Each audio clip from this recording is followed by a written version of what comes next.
The credit to Bhushan Kumar, Gulshan Kumar's son, for daring to even produce Aashiqui 2.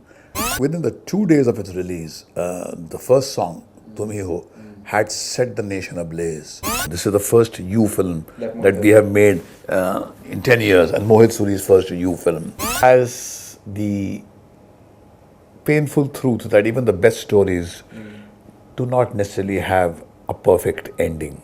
After a long time, you'll see a traditional Indian girl on screen.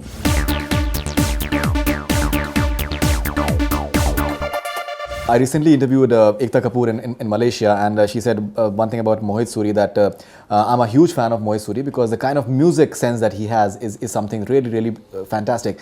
Now, in fact, it was here only that I interviewed you and Mohit when the movie had started, Aashiqui 2, and we really just had this tussle that how will he just live up to Bhatt Saab and all that stuff.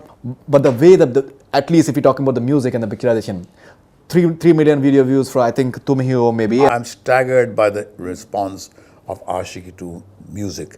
In fact, I must give the credit to Bhushan Kumar, Gulshan Kumar's son, for daring to even produce Aashiqui 2 and risk being judged by the great standards that Aashiqui had achieved.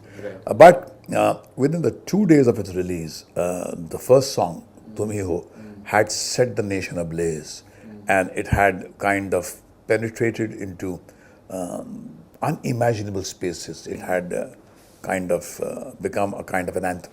I'll take a question from a fan of yours. Her name is Miss Jem. She says that please thank Mahesh ji for making a film like Aashiqui 2. I thought this kind of cinema no longer existed. Why is it not releasing in UK? Apparently it's not releasing in UK. Why is that? Well, I think UK is a star-struck space to get cinema halls with newcomers is a tough, call to take.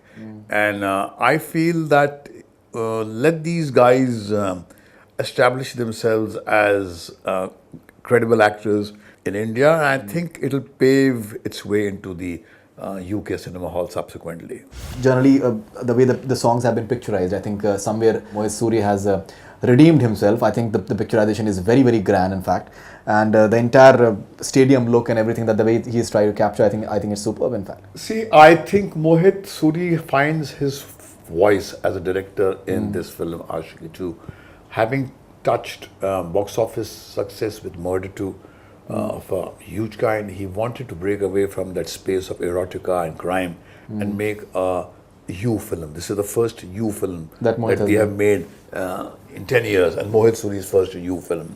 What you see in only a stage performances, of course, have an impact of a different kind, but the intimate songs that are there subsequently in the later half of the film, between the boy and the girl, those are very sensitively shot by him. This is Aditya's Aashiqui. What is special and different about Aashiqui 2 than the first? Why cast Aditya and Shraddha especially? Any favorite scenes of yours in Aashiqui 2? Aashiqui 2 is a story of love growing up. I would say it has a dash of pain. It kind of talks about how life is transient. The most beautiful things in life fade, like the rainbow, like the dewdrop, like the smile on your beloved's face. It has the painful truth that even the best stories do not necessarily have a perfect ending as we would want them to be. But they are great experiences. And I think that's what makes Aashiqui 2 a great film. It's a great emotional experience.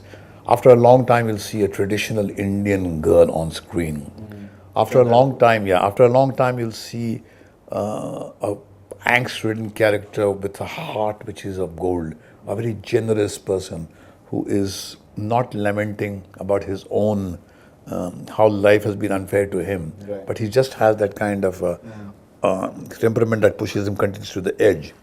And my favorite scenes is when the hero comes to terms with this painful truth that the best is behind him, and he has the generosity to see that the talent that he's picked up from the streets is far superior to him. Those are the scenes that make Aashiqui 2 wonderful films for me. Now, when we just look at this aspect that the boy Aditya just introduces Shraddha to the world of music, and then she just supersedes him and becomes a bigger star. And we've seen it in Abhiman with Mr. Bachchan and Jaya-ji, in fact. Now, that element of generosity, somewhere it turns out to be like a in a way liability for the person who's being generous, in fact, somewhere. And that element of jealousy just takes over completely, and that's That's exactly where Shagufta Rafiq, a brilliant writer that we have discovered. Her film is daringly different from the one that you referred to, Abhiman. Abhiman talks about a man who discovers a woman and very condescendingly kind of supports her and backs her. But when she comes into her own, he can't deal with her success. He kind of denies her rightful place under the sun, and in a way subtly competes with her. Right. Shagufta's narrative is not that. He comes to terms with the fact that this talent that he has stumbled upon is superior to him in every way. In fact, in the what makes his first scene, boy meets girl scene, so wonderful is in the very first meeting when he hears this girl sing his own song, which is very popular in a street side bar. He looks at her, he's completely transfixed and says, "You sang my song better than me." And it is that realization that makes him just tirelessly work to see that she reaches the highest acme in the musical space. And it's not that in any way kind of cast shadows in his life. He only becomes conscious that his withering stardom and his way of life is becoming an albatross in her life, because she has to reach to even greater heights, and if he is there, it would create a problem. So that's where the conflict is.